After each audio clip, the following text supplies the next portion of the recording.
where they work in teams of 4 or 5 on a project for a client. I'm sorry, this is being blocked. We have also a master's degree in urban planning, which is for people that are interested in the physical environment, and they care about community and the look and feel of a community.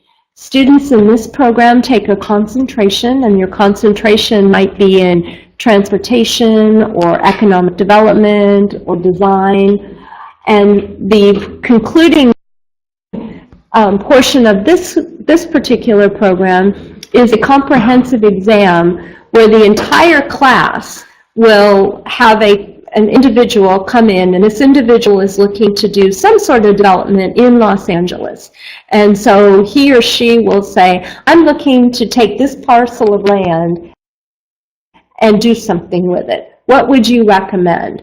And so students have 3 to 5 days in which to complete this exam, and you do it from the perspective of your concentration.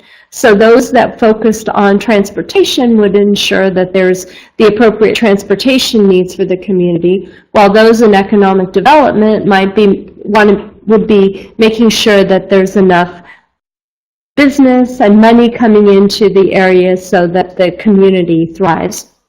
And those that are interested in more design and architecture are going to make sure that the community is designed so that it looks right, it feels right, and really allows people to thrive. And then a companion degree to the urban planning degree is the Master of Real Estate Development. This program does require at least 5 years work experience, and this is a 1-year program. And so students are emphasizing design, finance, and policy. And like the planning program, students in this program take a comprehensive exam where they're making recommendations for a client on how a certain development should be funded or how it should be designed or the look and feel of it. Now we also have a specialized 1 year, or it's actually 15-month, a specialized master's degree. It's called the Master of International Public Policy and Management. We refer to it as IPAM, and it's for people that, again, have 3 to 5 years work experience. Many of the individuals in this program are government officials, and they're really looking at public policy from international perspective as opposed to really a domestic perspective. And the examples that we use in the program are of the countries where the students come from. And so in this program right now, we have some government officials from here in Korea. We have some from Japan. There's some from China. And then we have some from Thailand. And then if you move to the other side of the world, we have some from the United Arab Emirates, from Saudi Arabia, from Pakistan, from Kazakhstan. We have a couple from the United States. So it's really, in some ways, it's a mini United Nations.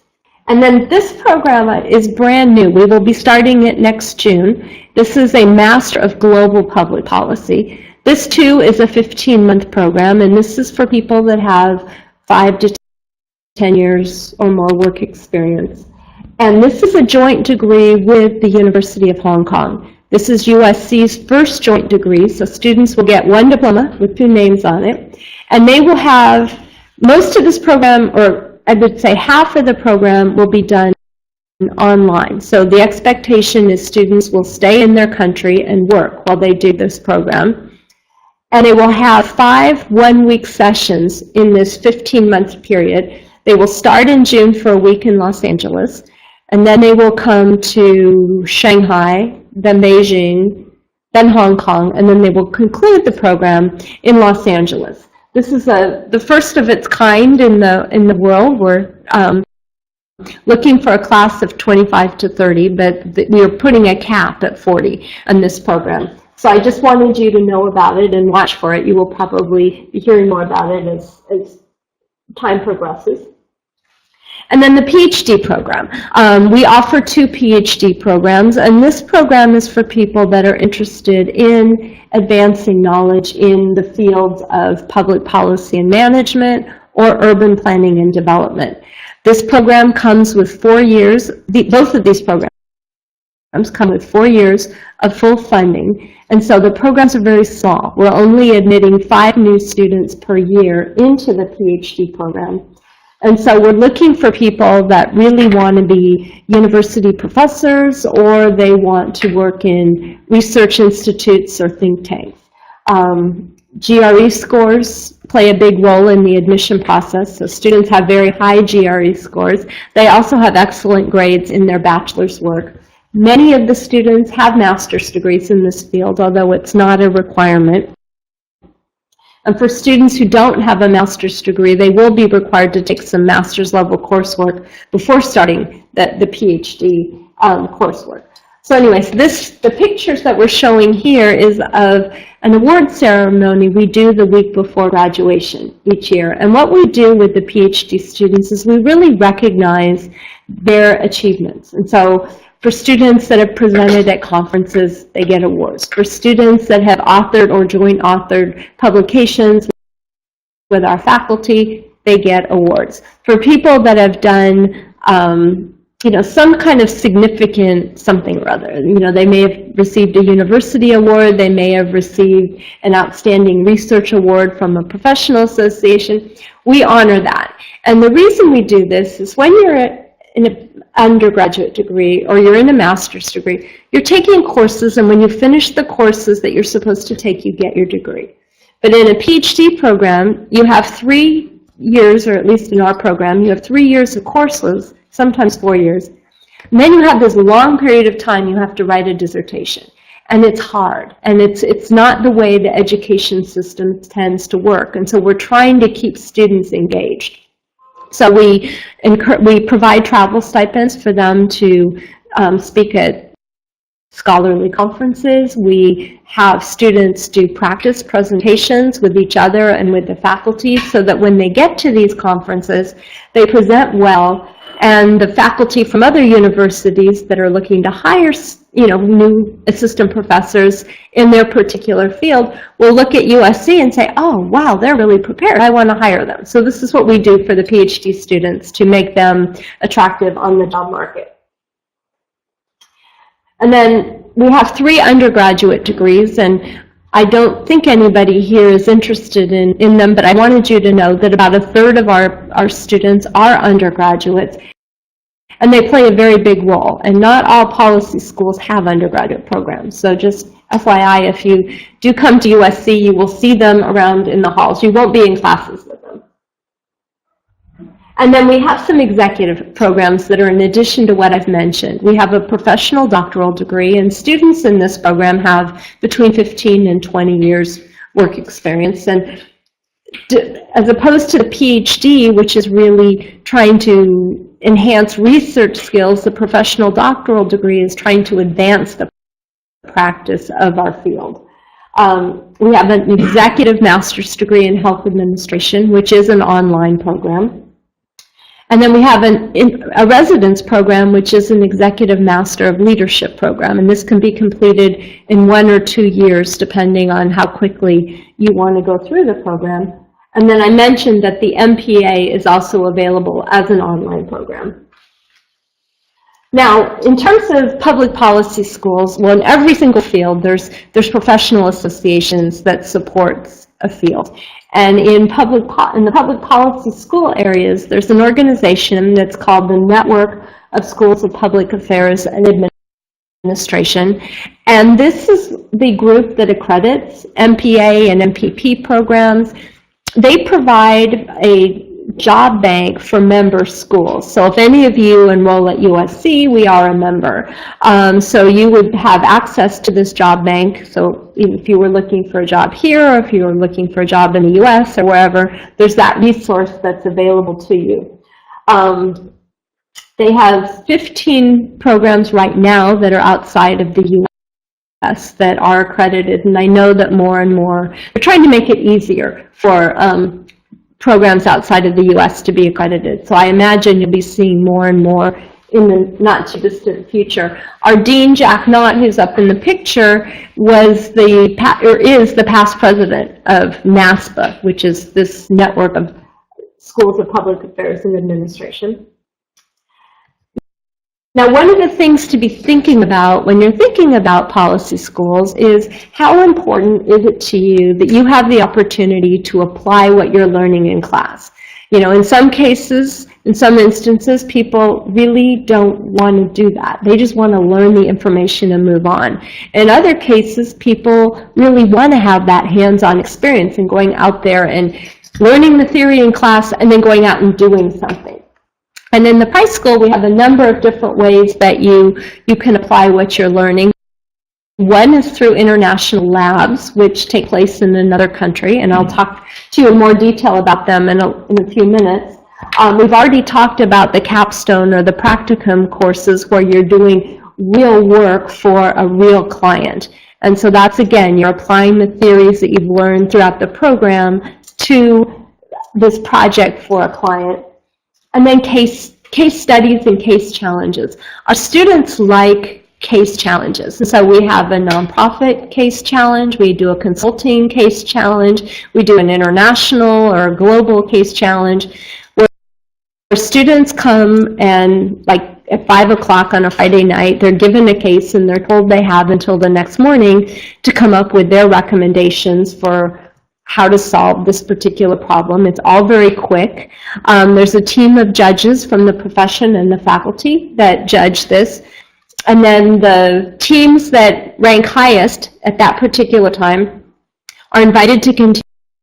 They put a twist in the case, and then they tell you to come back like 2 hours later. So it really gives you a good sense of how quickly you can solve a problem when you really have to, as opposed to sometimes we can all take forever when we're trying to solve a problem.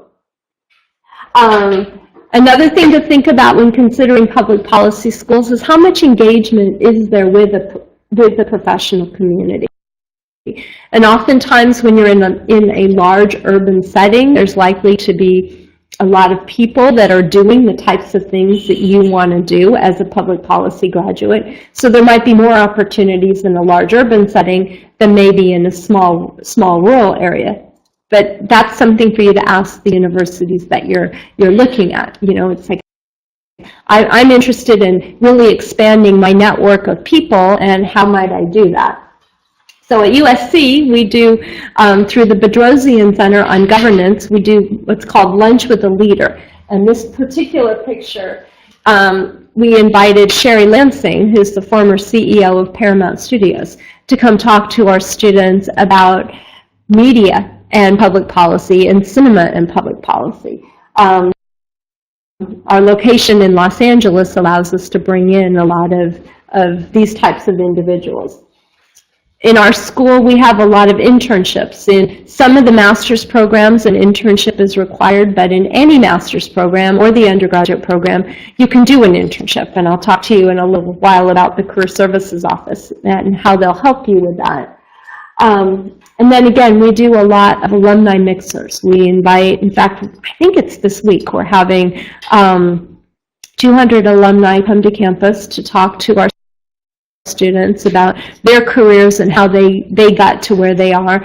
And we encourage the students from outside the U.S. to participate because it's a good way for you to get to know the local community and learn a little bit about the U.S. employment system. Now, in choosing a public policy school, some things to think about is small or large. I mean, there's advantages to both. When you're in a small school, you're going to know everybody.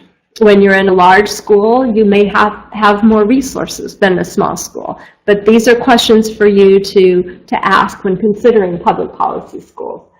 We've touched a little bit on the next item, which is location. I've mentioned urban settings may have access to more alumni and more professional. Urban settings may give you more opportunities to apply what you're learning in class, but maybe not. So again, this is something to ask the policy schools that you're considering. The composition of the student body. If you're looking at a school in the United States and you're not from the United States, how important is it that there are people that are from outside of the U.S. in the program with you? In some cases, you want to get out of here and you want to really learn and immerse yourself in the American system, and you don't want to be around other people from Korea. In other cases, it's just more comfortable to have people that speak your language around you to help you, at least at the beginning. And then the other question to ask yourself is, how hard do you want to work? You know, do you want a policy school that's very rigorous, or do you want one that's going to be much more applied and perhaps less based on theory? And then to look at what are the programs the policy schools offer and what specializations are available. I mean, you may right now know for sure that you're interested in healthcare or you're interested in the environment. You know, just make sure that if you do have a passion for one of these fields, just make sure that the school you choose does have that opportunity. Another thing to look at is alumni engagement. It's not only do they have a lot of alumni, but does the school engage the alumni, and do they engage the alumni with the students? And at USC, that's very important to us and to our students, but you know, that's something for you to kind of think about how important that is to you. And then how successful are the graduates? I mean, if you already have a really good job, it may not matter to you how successful the graduates are because you've already got your place and you're on the track to really move up. In other cases, you may be looking at graduate school as a way to further develop your network so you can take your job further, or you may be looking at it to enter the field. And then finally, reputation and impact, you know, in terms of, is the program ranked? Are they impacting society in some way and in a way that you agree with? So USC, we are the oldest and largest private research university in the western part of the United States. We enroll 43,000 students at USC. Most of the students are graduate students, but we do have about 15,000 undergraduate students at USC. We're located in the heart of downtown Los Angeles, and university-wide we have 300,000 alumni. Now, the Price School of Public Policy is also one of the oldest schools in the United States. We were founded in 1929, and we offer our courses in Los Angeles, as I've mentioned, which is where we're physically located. And then we have a center in Sacramento, which is the state capital of California, and we offer the MPA in Sacramento. Now, in 2011, we received a very large donation of $50 million to name our school, and the school is named in the name of Saul Price, who was a philanthropist. He cared about good government. He cared about access and affordability of health care. He was a real estate developer. So he really represents the things that the Price School has to offer. His grandson graduated from our undergraduate degree in 2011, and his father heard our dean speak about the mission of the Price School, and he said, oh, I want to make a major gift to that school. So 6 months later, we had this money, and so I'm telling you this because it means there's resources for students in a way that perhaps people that were enrolled 5 or 10 years ago don't have. Our headquarters are in Ralph and Goldie Lewis Hall. Now, if you come to visit us, or if you come to go to school, you walk in the front door, you turn left, and you go to the last office on the left-hand side, and that's the Student Affairs office, and that's where my office is. And so do come by. If you're visiting Los Angeles, come by and say hi, or if you choose to come, please come visit us. I have a staff of about 10, and we're very, very used to welcoming people from other countries, and it's very special for me to welcome people that I've met abroad. So take me up on that offer. Now, the Price School has as its mission to improve the quality of life for people and their communities worldwide. We have 20,000 alumni in our school, and we have 15 different academic programs and 1,800 students. So I mentioned earlier that USC enrolls 43,000 students. The Price School enrolls 1,800. So what's really nice about this is you're at a very large university with a beautiful physical plant and a lot of resources like good library facilities, computing facilities, athletic facilities, dormitories, etc. But you're in a school where people know your name. You know, with 1,800 students and 1,500 degree programs, you're going to get to know your fellow students very well. And in many of these programs, you go through as a cohort, so you take all of the core classes with the people who started the program when you did. Our students represent 46 different countries. I have to say that in the price school, Korea ranks #2 in terms of the number of students outside of the US. China is #1, but we have a little over 30, I think about 35 students from South Korea. And I think I passed out to many of you the student contact list, and I emailed the students from Korea before I left, and they said, I'm going to South Korea, I'm going to be meeting with prospective students, can I give them your name and your contact information?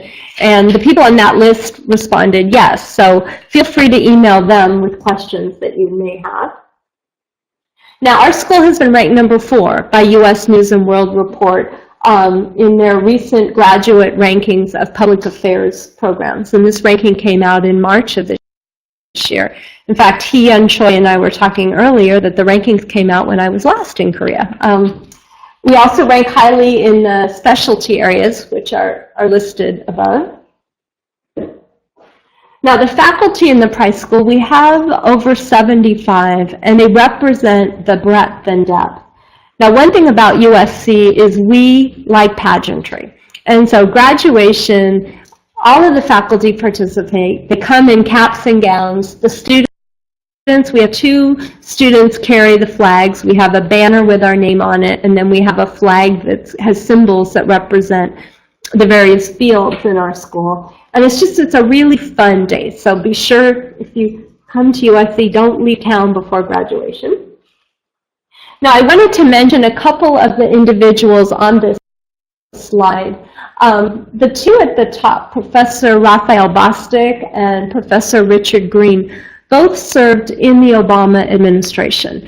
Raphael Bostic worked for the Housing and Urban Development Department and served during President Obama's first term. So he spent several years back in Washington, D.C., and he was the Undersecretary for Policy in the Housing and Urban Development Department.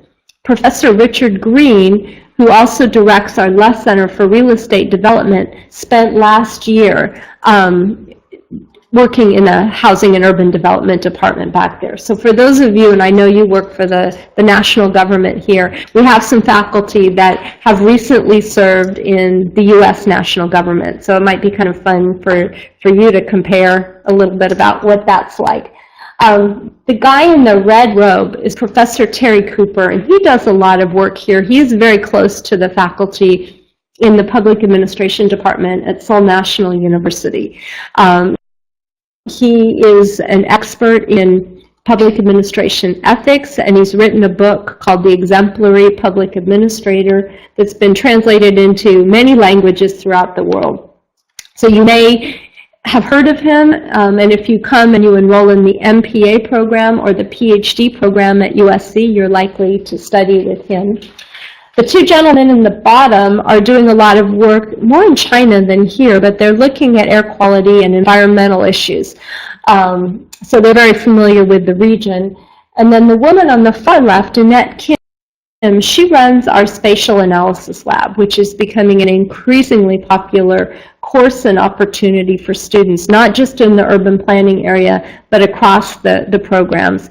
And she spent her sabbatical, well, she just joined us from MIT 2 years ago, and she spent her sabbatical at Peking University looking at urban planning and housing issues. So she, again, is very well connected with the region.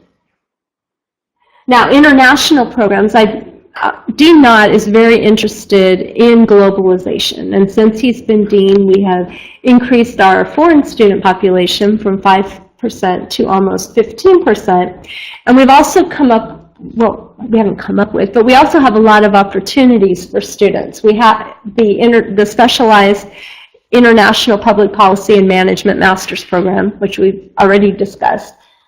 And we have international labs, which I have a slide on and we'll talk to you about in more detail in a minute. And then we have a new program that we've offered for the past 2 summers, which is a 6-week program in Germany. It's called the Price School on the Rhine. And the students look at comparative governance between the European Union and the US. Most of our master's programs have an international specialization, and we have a school-wide certificate in international policy and planning, which might be of interest to some of you. And then finally, we have a number of exchange programs at both the graduate and the undergraduate level. And so if you have questions about those, we can talk about those a little later. But for the labs, I really wanted to talk to you about this. This is one of the most popular opportunities we have. And the way these international labs work is students spend the spring semester taking a 1-unit course where they're learning about the country they will be visiting and the policy or planning issue that they will be exploring. And then they spend 10 days in the summer in country. And so we offer labs in Brazil, in China, and in Italy. And the labs in Brazil and China rotate around to various cities, so they're not always in the same place. The one in Italy we do in Milan because our partner there is Bocconi University. And so the way these labs work is when you go to wherever you're going, and let's say you're going to Brazil, you will have a partnering institution that you will be working with, and there will be a client that will tell the group, and there's usually like 20 students in a lab. The client will tell the group what sort of issue that they want your assistance and your recommendations on. So you'll have 10 days, you'll be interviewing people, you'll be doing an analysis of best practices, you'll be talking to various senior officials about testing your recommendations with them. And then at the end of the 10-day period, you will produce a formal report. You'll do a PowerPoint presentation. And then when you graduate from this program, you can go, can come back here or wherever you are and say, hi, I went to USC and I had the opportunity to study in Brazil. And my group made recommendations for the World Bank to do X, Y, or Z. So again, in addition to the capstone, which is more discipline focused, this one is more interdisciplinary focused because you're going to be on these labs with students from every single program that we have. So you'll be with real estate people and public policy and health, etc. So if you can swing it, do it. It's fun. Now, student affairs, the Price School, as I mentioned, we're a fairly small school, but we do have our own student affairs office, and I run it, and so you've met me, so you know who I am. So if you choose to apply, the admission and recruitment office is part of my scope of responsibility, so you'd be applying through them. We also oversee student services, so any of you that are getting any sort of financial assistance, we'll be working with you. We oversee student clubs, and we have 23 different student organizations in the Price School, and we really encourage students to engage with them because it's a great way to demonstrate your leadership potential. Then career services tends to be almost everyone's best friend, and I will talk a little bit more detail about them. And then academic support services. How many of you have ever studied in a foreign country? Many of you? You have. It's hard, isn't it?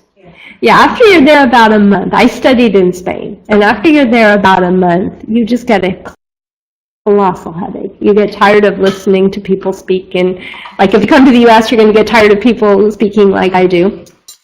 And you just need some help. And so USC enrolls over 10,000 international students, and we have a lot of services that are available to help students get over this hump.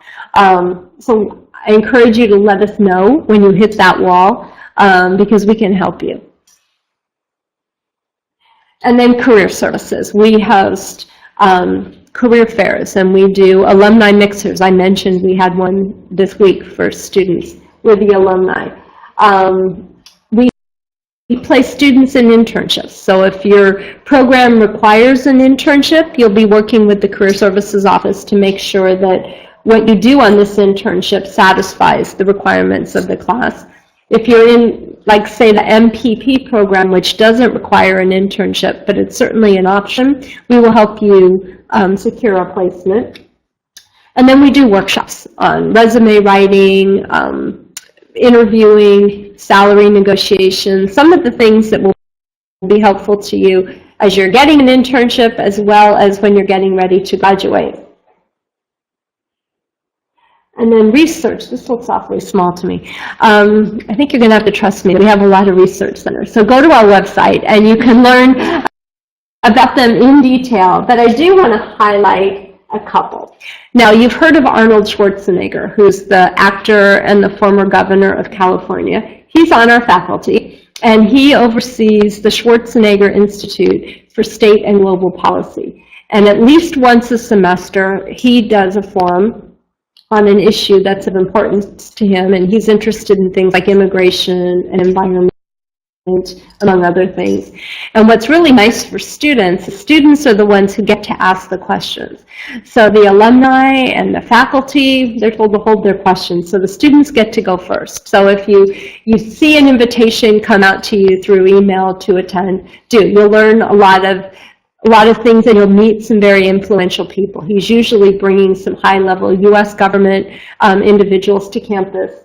And in this particular case, he brought Vicente Fox, who's the former president of Mexico, to campus. Now, the guy on the far your right is the former mayor of Los Angeles. He is Mayor Antonio Villaraigosa, and he also is on our faculty. And one of his issues has been transportation.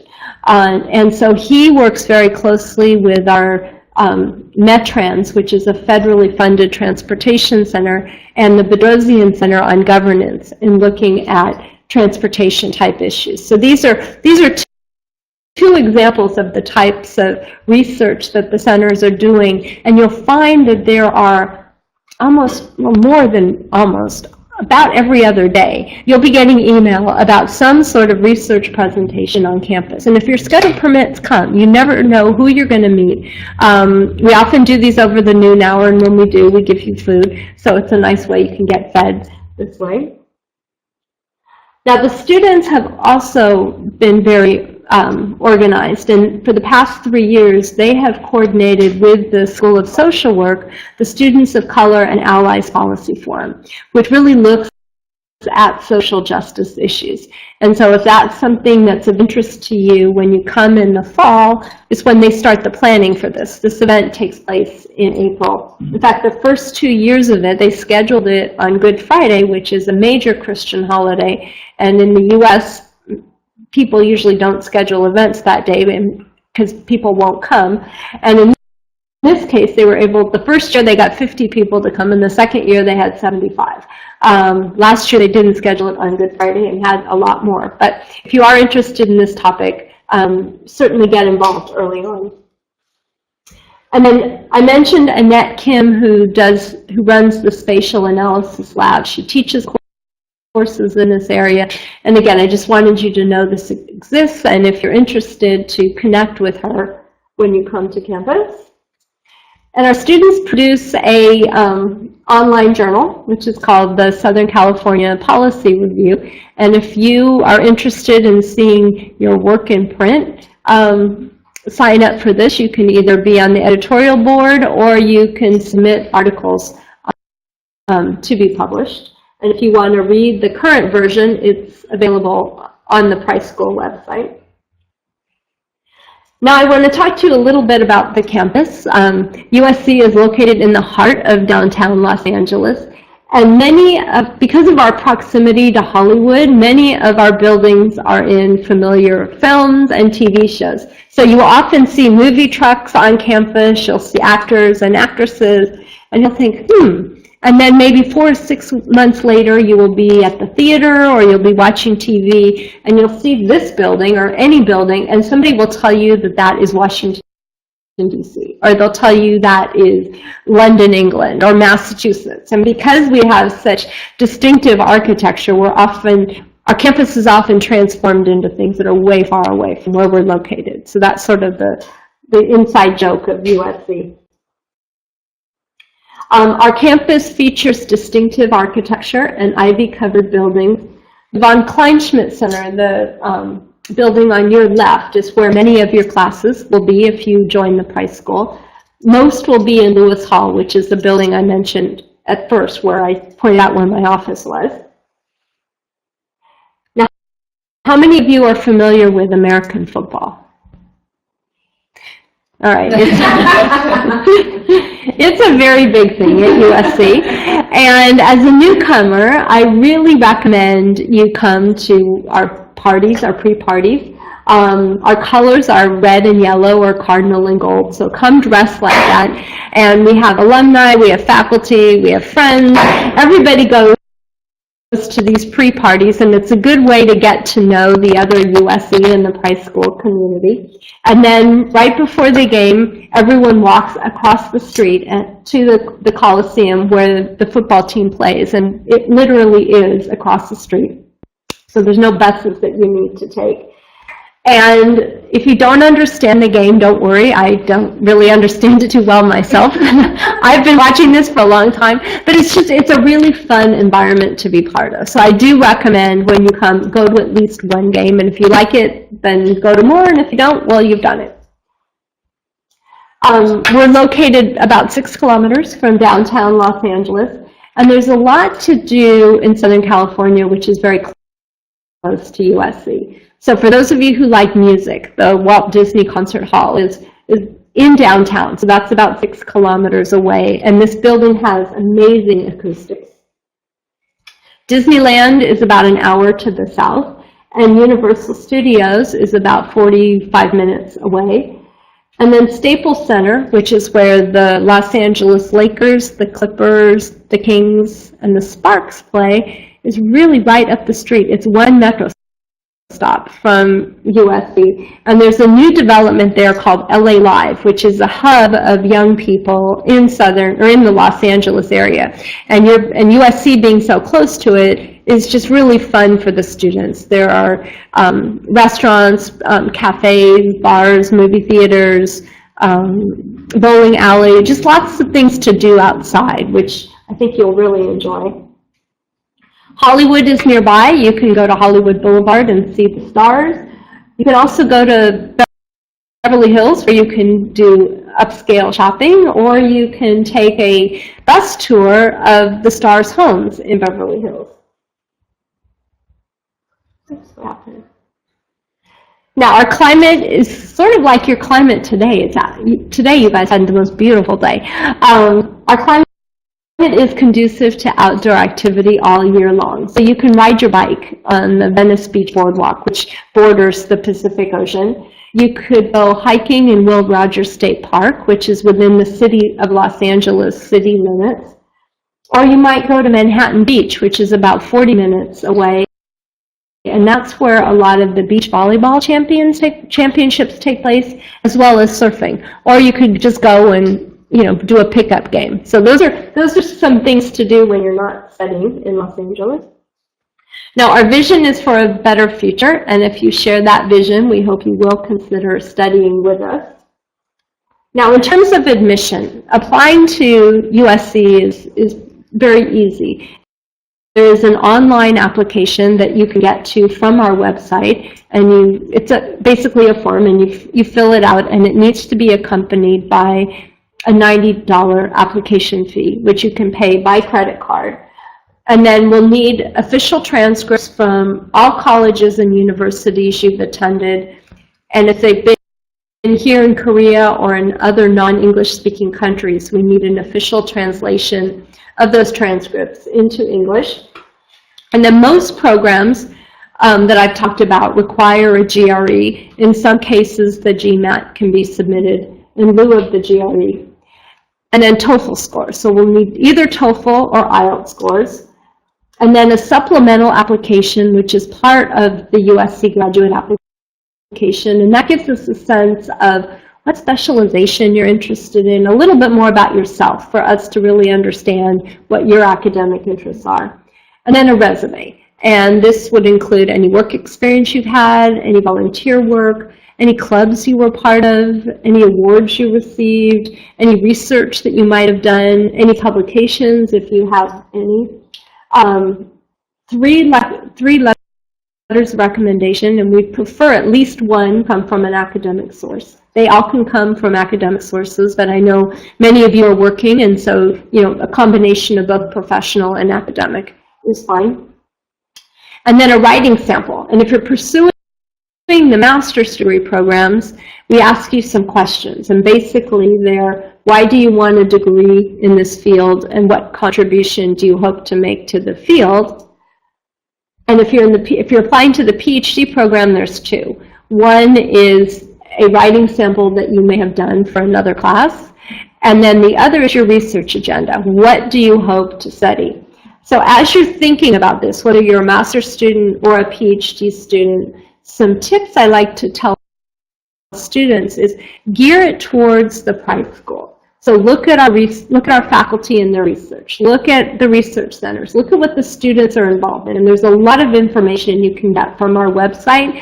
So try to tie your application and your writing sample towards what we do at the private school, as opposed to just a generic public policy school. That will greatly enhance, well, the admissions committee will be much more impressed with you and will greatly enhance your chances for admission if there is any borderline, if there's any questions about your admissibility. And then finally, a financial statement indicating your ability to cover the first year's expenses. For those of you that are applying to the PhD, the financial statement is not necessary because we will be providing you with the full funding, so you don't need to submit additional documentation.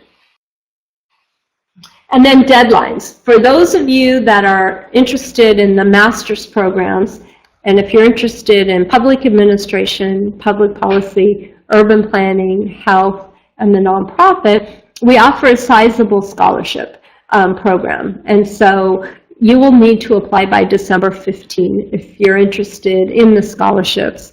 For the PhD program, the deadline is December 1. And then for the other programs, it varies, and we don't offer them the school-wide merit-based aid, so there really isn't very much money for the students in the other programs. So that concludes the presentation. Dr. Hyun Choi is here. She directs the USC Korea office. And do you have anything you want to add? USC 전체에 8군데 있는 오피스가 있어요. 서울 2,000명을 설립했거든요. 저희가 하는 일이 이제 스튜던트 리포시먼트라든지 또 파트너십 디벨롭먼트, 스튜던트 서비스 같은 거 하고 있으니까 뭐 유학 상담에 필요한 거 특히 USC 저는 이제 유학 상담소가 아니라 USC 기관이에요. 그래서 맨날 찾아주시면 고맙겠고요. 이메일 주소는 서울@usc.edu. 최희연입니다. 디렉터를 맡고 있고요. 감사합니다. Now, any questions? Yes, actually. Okay. As for the explanation first, and I was wondering if you have a master's degree in Korea, since it's not from the US, do you need to take certain courses for PhD? If it's in a field related to public administration or public policy, you don't need to do the master's courses. But if it's in something like engineering or something very unrelated, then you will.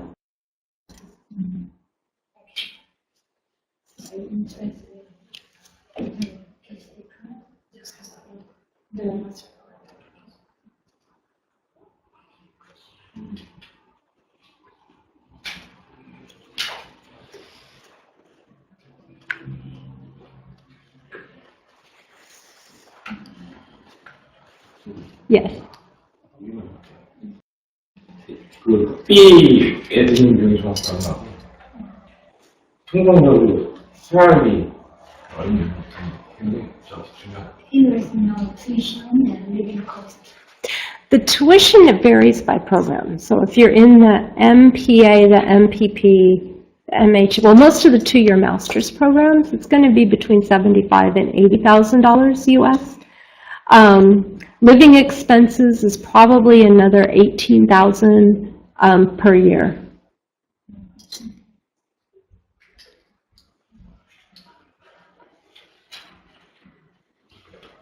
Yeah, I wondered that the successful applications, GRE and TOEFL score, that is really important for me. Okay? So I really wonder that. Okay. Again, it varies by program, Yeah. but the TOEFL we're looking for is 100 or higher. On the IELTS, we're looking for a 7 or higher, That is PhDs. or master's, It's for the same, for the TOEFL. And then It's the, not a requirement, right? I'm sorry, Minimum score or requirement, top 100. 100 for the TOEFL, Requirement. yes.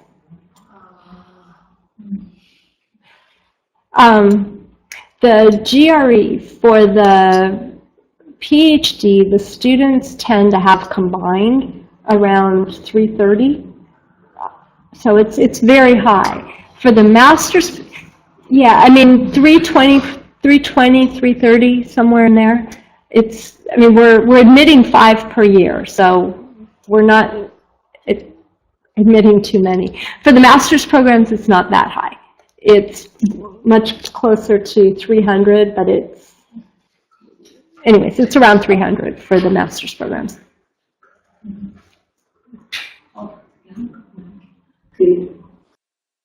컨센트레이션 세부 전공이 과학기술이나 정보관리 분야가 있는지하고 두 번째는 경력으로 지원이 되지 않는 혹시 있는지. You don't need to take a GRE if you have more experience more than 5 years. Just for the MPA and the nonprofit. For the others, you do. Only MPA, not MPP. Not MPP.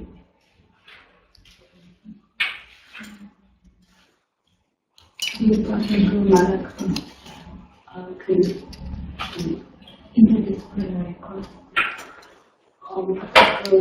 예를 들면 메이저 하는 홈페이지가 있는데 세부적으로 정보관리 쪽이나 IT 관리생 이런 과목들 공부하시기 때문에 과목은 있어요. 그냥 그 지구주의 말씀하시죠. 그건 아니고 자기가 세부적으로 필수 과목에 하고 싶은 분야를 이렇게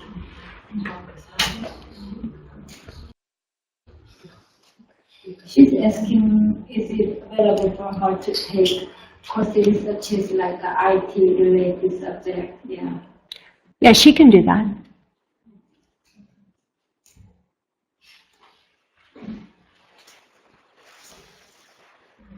Yes. When your students graduate from the NDP program, do they generally work for the government, or do most of them work for nonprofit or non-governmental organizations? It varies a lot. Some work for consulting firms, some work for NGOs, some work for local, state, national.